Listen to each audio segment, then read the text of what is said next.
Assalamualaikum warahmatullahi wabarakatuh. Ketemu lagi dengan channel kami, Si Firman. Oke, pada kesempatan kali ini saya akan menjelaskan tentang remisi. Tentu saja ya, remisi ini terdiri atas remisi umum, remisi khusus. Dan remisi umum ini diberikan pada saat hari peringatan proklamasi kemerdekaan Republik Indonesia tanggal 17 Agustus. Sedangkan remisi khusus diberikan pada saat hari besar keagamaan yang dianut oleh narapidana atau anak yang bersangkutan, dengan ketentuan jika suatu agama mempunyai lebih dari satu hari besar keagamaan dalam setahun, maka yang dipilih adalah hari besar yang paling dimuliakan oleh penganut agama yang bersangkutan. Misalnya untuk Islam itu ada Lebaran Idul Fitri ya, dan Idul Adha. Nah, di sini yang paling dimuliakan adalah Idul Fitri. Jadi remisi keagamaan atau remisi khusus ini diberikan pada saat Idul Fitri. Ini dibagi dua ya, untuk narapidana dan anak. Kita bahas dari narapidana dulu. Untuk remisi yang diberikan oleh menteri kepada narapidana itu ketika narapidana tersebut memenuhi syarat yang pertama berkelakuan baik, dan yang kedua telah menjalani masa pidana lebih dari 6 bulan.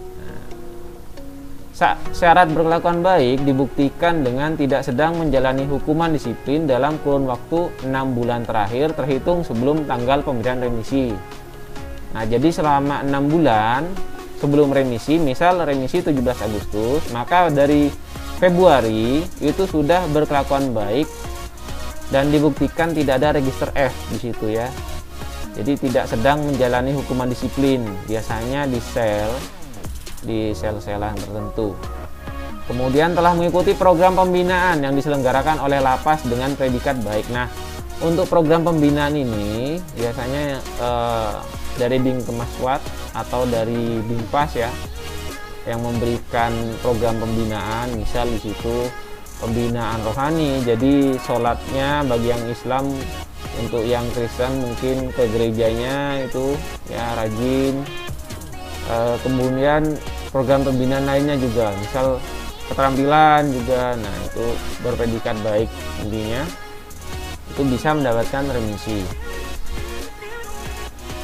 Tidak diberikan bagi narapidana yang Jadi remisi ini tidak diberikan kepada narapidana yang sedang menjalani cuti menjelang bebas atau CMB dan sedang menjalani pidana kurungan sebagai pengganti pidana denda. Jadi misal ada narapidana itu sudah menjalani cuti menjelang bebas, jadi sudah bebas di luar menjalani CMB, kemudian misalnya ternyata saat CMB itu ada 17 Agustus dari sisa pidana, jadi tidak akan diberikan remisi 17 Agustus itu walaupun sudah memenuhi syaratnya. Jadi karena menjalani CMB tidak diberikan. Dan lagi yang untuk yang kedua, jika sedang menjalani pidana kurungan, pengganti denda atau subsidiar. Jadi misal ngajukan PB kemudian ada dendanya subsidiarnya 1 bulan. Nah, ternyata 2/3-nya itu ada pada bulan Juli. Jadi menjalani subsidiarnya sisanya 1 bulan. Nah, walaupun itu di bulan Agustus waktunya mendapatkan remisi, tapi karena sudah menjalani subsidiar maka tidak akan mendapatkan remisi umum seperti itu. Syaratnya, nah syarat pemberian remisi ini dibuktikan dengan melampirkan dokumen, fotokopi kutipan putusan hakim, dan berita acara pelaksanaan putusan pengadilan, surat keterangan tidak sedang menjalani kurungan pengganti pidana denda, kemudian surat keterangan tidak sedang menjalani cuti menjelang bebas, salinan register F, salinan daftar perubahan, laporan perkembangan pembinaan. Nah, untuk narapidana terorisme ada tambahan di sini ya. Tambahannya itu yang pertama, bersedia bekerjasama dengan penegak hukum. Nah, ini berupa justice collaboration ya. Kemudian mengikuti program deradikalisasi. Biasanya ini diselenggarakan oleh lapas atau oleh Badan Nasional Penanggulangan Terorisme. Selain itu juga untuk napiter atau narapidana terorisme juga harus menyatakan ikrar. Yang pertama, untuk yang dalam negeri atau warga negara Indonesia, kesetiaan kepada Negara Kesatuan Republik Indonesia secara tertulis. Sedangkan untuk warga asing, tidak akan mengulangi perbuatan tindak pidana terorisme secara tertulis bagi narapidana warga negara asing. Sekarang narapidana narkotika. Nah, narkotika ini juga bisa tidak mendapatkan remisi jika tidak menyetorkan justice collaboration. Nah, yang dimaksud di sini yang 5 tahun ya atau lebih. Jika pidananya 5 tahun atau lebih, itu harus atau wajib juga menyertakan justice collaboration atau GC. Kemudian narapidana tindak pidana korupsi. Nah, untuk tipikor ini ada tambahan 2 ya. Yang pertama, bersedia bersama dengan penegak hukum. Nah, ini justice collaboration juga. Yang kedua, telah membayar lunas denda dan uang pengganti. Nah, kemarin ini ya, saya lupa kapan itu, tapi mungkin kalian sudah ada yang dengar beritanya atau melihat di televisi beritanya. Untuk mendapatkan remisi narapidana tindak pidana korupsi ini sudah tidak perlu membayar lunas denda dan uang pengganti, katanya MK begitu, dicabut ya. Tapi untuk pelaksanaannya ini belum ada ya, jadi permennya belum ada untuk pelaksanaan yang keputusan itu masalah bayar denda dan uang pengganti ditiadakan untuk mendapatkan remisi. Jadi sementara harus bayar dulu, kecuali sudah ada permennya yang mengatur itu bisa.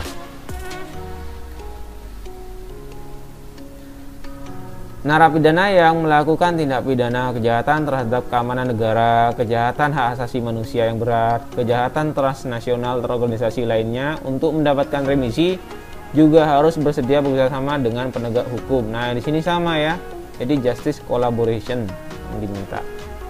Sekarang untuk anak.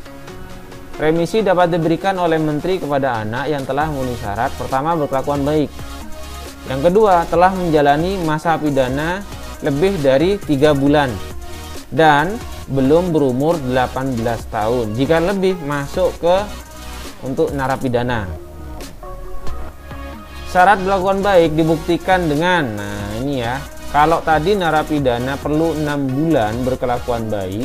Nah, di sini selama 3 bulan terakhir berkelakuan baik.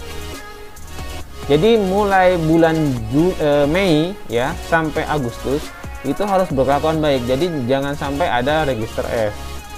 Selain itu juga harus mengikuti program pembinaan yang diselenggarakan oleh LPKA dengan predikat baik. Jika jika anak ini ada di lapas bukan LPKA juga sama, harus mengikuti program pembinaan, misalnya pramuka ya. Kemudian pembinaan keagamaan, misal kalau Islam sholat ya, sholat 5 waktu, kemudian Jumatannya mungkin ada mengaji, seperti itu harus mengikuti dan harus dengan predikat baik. Namanya baik berarti rajin ya, seperti itu. Nah, remisi untuk anak tidak diberikan kepada yang pertama sedang menjalani cuti menjelang bebas, sama ya. Jadi ketika menjalani CMB, seorang anak itu tidak bisa mendapatkan remisi lagi. Yang kedua, sedang menjalani latihan kerja sebagai pengganti pidana denda. Nah, bedanya kalau yang tadi di narapidana itu subsidiarnya berupa pidana kurungan ya. Sedangkan kalau yang ini pengganti pidana dendanya adalah latihan kerja. Jadi ketika sudah menjalani latihan kerja tidak bisa mendapatkan remisi. Nah, lampiran dokumen yang diperlukan ini kurang lebih sama ya dengan yang narapidana. Misal seperti kutipan putusan hakim dan acara pelaksanaan putusan pengadilan. Kemudian di sini yang beda ya, akte kelahiran. Nah, ini untuk menerangkan bahwa anak ini belum berumur 18 tahun. Surat keterangan tidak sedang menjalani latihan kerja. Nah, kalau yang sebelumnya surat keterangan tidak sedang melaksanakan subsidiar ya, pengganti denda untuk narapidana. Untuk anak ini tidak sedang menjalani latihan kerja. Kemudian surat keterangan tidak menjalani cuti menjelang bebas, sama ini ya. Salinan register F sama, salinan daftar perubahan sama, laporan pengembangan pembinaan ini sama. Nah, untuk yang ini dari 4 sampai 7 ini ada ya di registrasi, jadi tidak perlu melengkapi. Jadi tapi kalau dari awal memang tidak lengkap, dilengkapi dulu ya. Terutama yang ini poin 1 biasanya. Putusan hakim dan berita acara pelaksanaan biasanya ini tidak ada, atau akte kelahiran diurus saja ya. Mungkin itu saja penjelasan dari saya tentang remisi ya. Jika ada yang ingin tanyakan, silahkan tanyakan di kolom komentar di bawah ini ya. Nah, jika kalian menyukai video ini, jangan lupa di like dan subscribe ya. Terima kasih. Wassalamualaikum warahmatullahi wabarakatuh.